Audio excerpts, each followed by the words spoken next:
Assalamualaikum warahmatullahi wabarakatuh. Waalaikumsalam warahmatullahi wabarakatuh.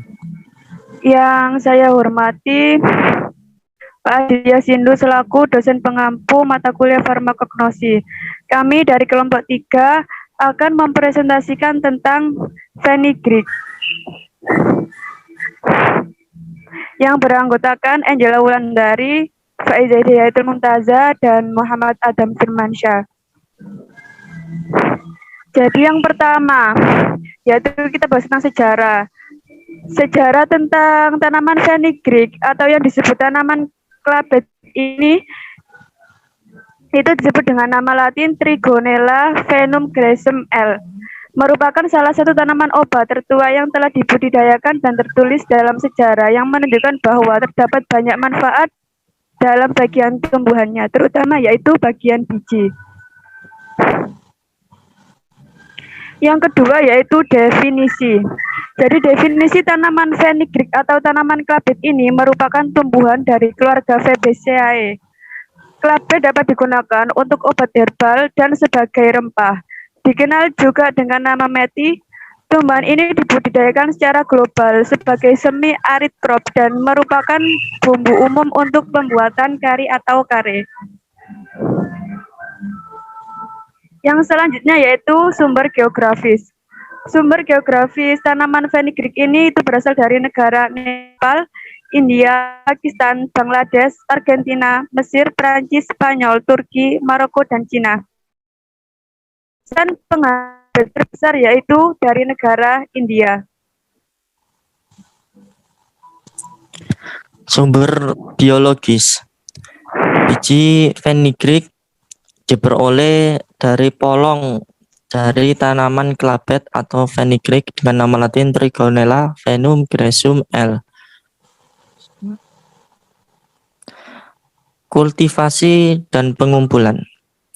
Fenugreek adalah tanaman musim dingin, membutuhkan suhu yang cukup dingin untuk pertumbuhan dan perkembangan. Cukup toleran terhadap pembekuan dan embun beku dan membutuhkan iklim yang relatif lebih dingin. Curah hujan yang tinggi menurunkan kualitas kelembapan tinggi dan cuaca mendung mendukung penyakit dan serangan hama serangga. Nah, jadi fenugreek umumnya diproduksi atau dibudidayakan di tempat yang memiliki suhu dingin. Kalau tempat itu mempunyai kelembapan yang tinggi atau curah hujan yang tinggi, maka tanaman tersebut akan lebih mudah terserang penyakit, yaitu hama dan juga serangga. Lalu persiapan tanah dan lapangan. Tanah lempung yang dikeringkan dengan baik dapat ditanam di semua jenis tanah. Tanah harus dihaluskan dengan 1 kali pembajakan yang dalam, diikuti dengan 2-3 pembajakan ringan, diikuti dengan papan irigasi.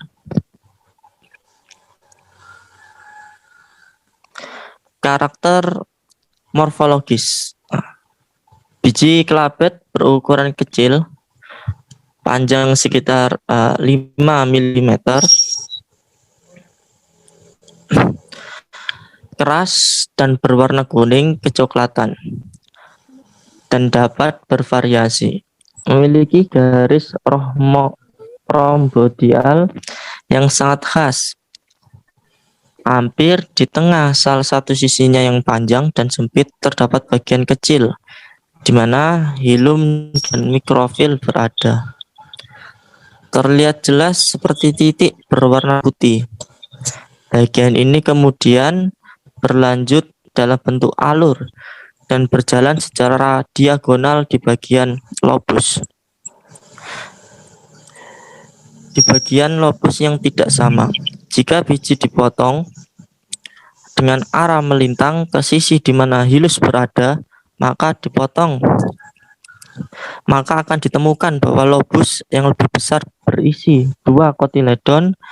Keduanya berwarna kekuningan dan dikelilingi oleh endospermae yang lebih gelap dan tembus cahaya.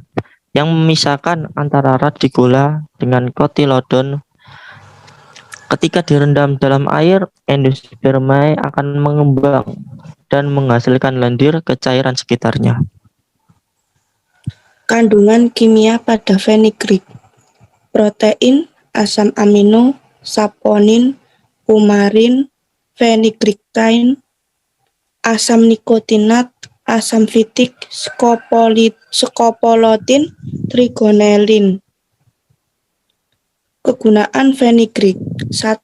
Untuk dikonsumsi manusia, memiliki berbagai macam efek farmakologis yang bermanfaat, seperti hipoglikemik, hipokolesterolemia, gastroprotektif, anti kanker, antioksidan, hepatoprotektor, laksatif, estrogenik, stimulan nafsu makan, dan lain-lain.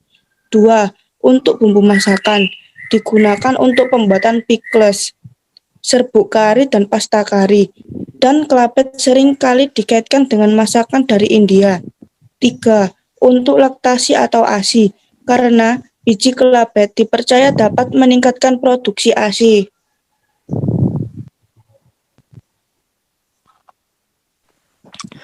Terima kasih. Mungkin itu penyampaian dari kelompok kami. Mohon maaf jika ada salah kata atau kurang banyak yang bisa kita sampaikan. Assalamualaikum warahmatullahi wabarakatuh.